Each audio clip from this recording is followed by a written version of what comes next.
Hello everyone, welcome to a new video. আপোনালোকক পুনৰবাৰ স্বাগতম জনাইছো মোৰ চেনেল অসম জ্ঞান সৌৰভলৈ আৰু আজি আমি তাৰ নতুন ভিডিঅৰ সৈতে আহিছো আৰু ইয়াত আমি আলোচনা কৰিম MS Excelৰ কিছুমান ফৰ্মুলা আৰু মাৰ্কশিট ষ্টুডেন্টৰ মাৰ্কশিটত কেনেকৈ কিছুমান ফৰ্মুলা ইউজ কৰিব পাৰি কাউন্ট ইফ আৰু ইফৰ সৈতে সেইবিলাক আজি আমি আলোচনা কৰিম আৰু তাৰ বাবে আমি আগৰ এটা মাৰ্কশিটৰ ফাইল ওপেন কৰি লৈছো সো ডাবল ক্লিক কৰি মই ওপেন কৰি ললো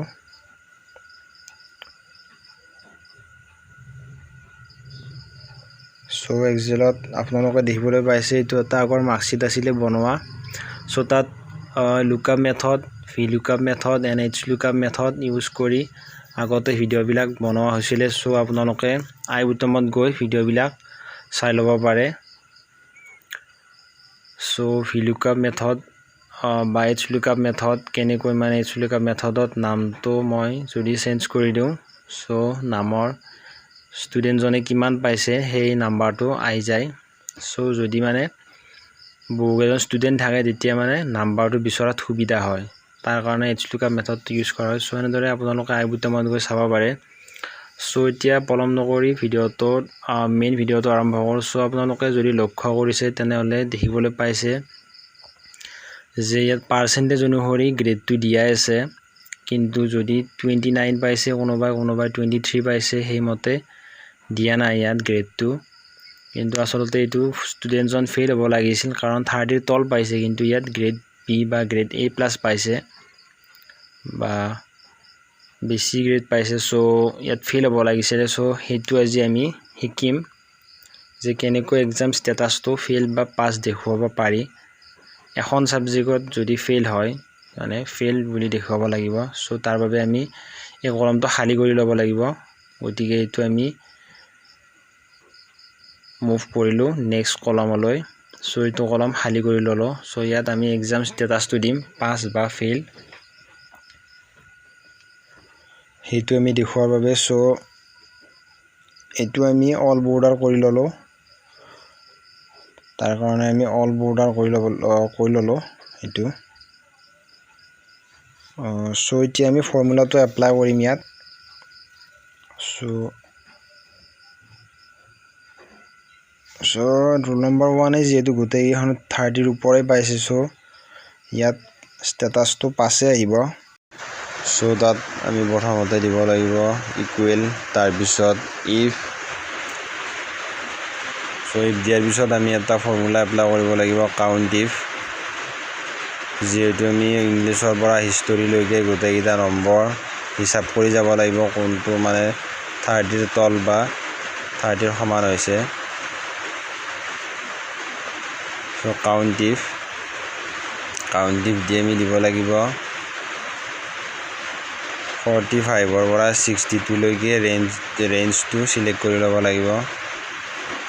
তাৰ পিছত কমা দিব লাগিব তাৰ পিছত আমি এটা ক্ৰাইটেৰিয়া দিব লাগিব সো ক্ৰাইটেৰিয়াটো আমি দুটা উদাহৰণৰ ভিতৰত দিব লাগিব ক্ৰাইটেৰিয়াটো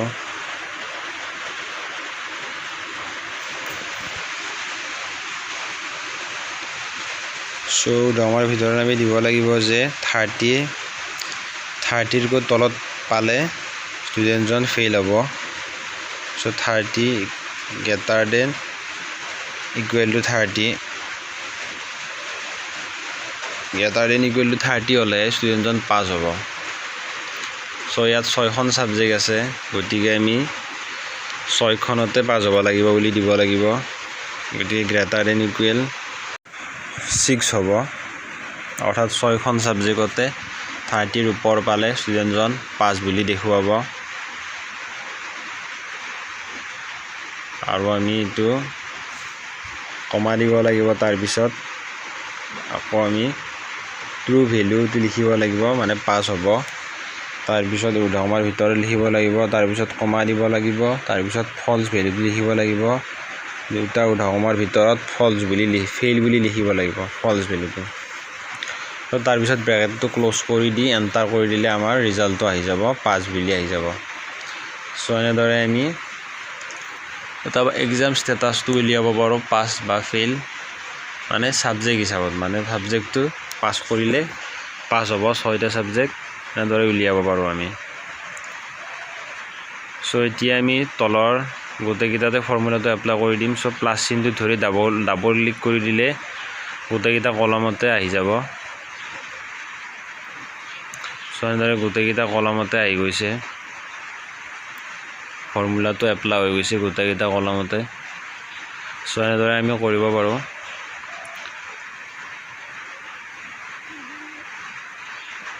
কিন্তু ইয়াৰ এইটো এটা লেফট এলাইন হৈ আছে গতিকে আমি এইটো সেন্টাৰ কৰি ললোঁ আৰু এইটো মিডলত কৰি ল'ব পাৰোঁ আমি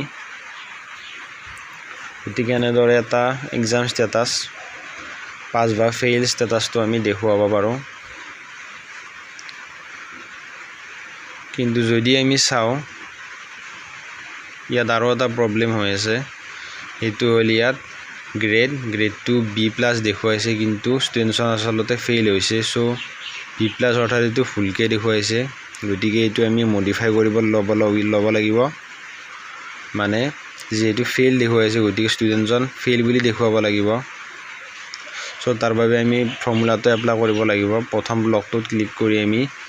if ফৰ্মুলাটো তাত আৰু এটা if দিব লাগিব if দি এটা ফৰ্মুলাটো আমি মডিফাই কৰি ল'ব লাগিব অলপ যেটো আমি ষ্টুডেণ্টজন পাস দেখুৱালে গ্ৰেড 2 দেখুৱাব হেনেকুৱা কৰি ল'ব লাগিব গতিকে আমি পাস ব্লকটো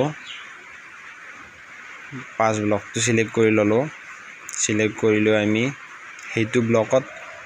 পাস দেখুৱালে গ্ৰেড 2 দেখুৱাব সো যদি O6 ব্লকটো ফেইল বুলি থাকে তেনেহলে গ্ৰেড 2 ফেইল দেখুৱাব অৰ্থাৎ ফেইল বুলি দুটা ৰকমৰ ভিতৰত লিখি ল'ব দুবাৰ ফেইল লিখিব লাগিব মানে ফেইল হলে ফেইল দেখুৱাব গ্ৰেড 2 সো তাৰ পিছত কমা দিব লাগিব কমা দি আমি আগৰ দৰে if ফৰ্মুলাটো এপ্লাই কৰি দিব লাগিব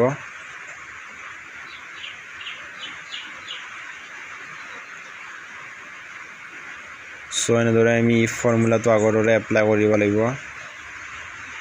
সো বাকিখিনি একে থাকিব যেহেতু আমি দুটা ব্ৰেকেট নতুনকৈ দিছিলো সো দুটা ব্ৰেকেট ক্লোজ কৰিব লাগিব আকৌ সো ক্লোজ কৰি আমি এন্টাৰ টিপি দিলে আহি যাব সো এনেদৰে আহি গ'ল প্ৰথম ব্লকটোত আহি গ'ল এতিয়া প্ৰথম ব্লকটোৰ কোণাটোত প্লাস চিনটোত ডাবল ক্লিক কৰি দিলে তললৈকে গোটেইকেইটা কলমতে ফৰ্মুলাটো এপ্লাই হৈ যাব সো এনেদৰে আমি প্লাস বুটামটো ডাবল ক্লিক কৰি দিলো সো এনেদৰে এপ্লাই হৈ গৈছে ফৰ্মুলাটো ফেইল হোৱাৰ লগে লগে ফেইল দেখুৱাইছে আৰু যেতিয়া পাস হৈছে গ্ৰেড 2 শো কৰিছে সো এনেদৰে আমি মাৰ্কশিটত মডিফাই কৰিব পাৰোঁ আসলতে এইটো এটা ষ্টেণ্ডাৰ্ড ফৰ্ম মাৰ্কশিটৰ সো এনেদৰে আপোনালোকে বনাব পাৰে ষ্টুডেণ্টৰ ওয়াৰ্কশিট গতিকে ভিডিওটো যদি ভাল লাগিল লাইক শেয়াৰ আৰু সাবস্ক্ৰাইব কৰি দিব চেনেলটো থ্যাংক ইউ ধন্যবাদ।